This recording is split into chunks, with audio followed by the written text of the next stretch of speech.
In today's video, I'm going to teach you how to rename a design in Canva.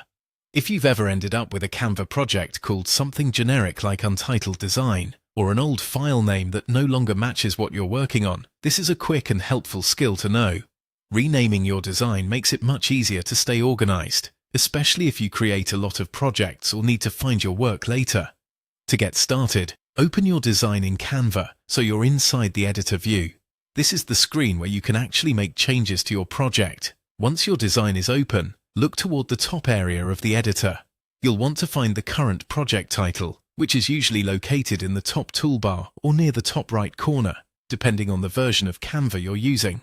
When you spot the current title, click directly on it. This will activate the title field so you can edit the name. If the title is something temporary, outdated, or unclear, this is your chance to replace it with something more useful and descriptive. A clear file name can save time later, especially when searching through folders, brand kits, or recent designs. Now type in your new title. Make sure it's something easy to recognize at a glance.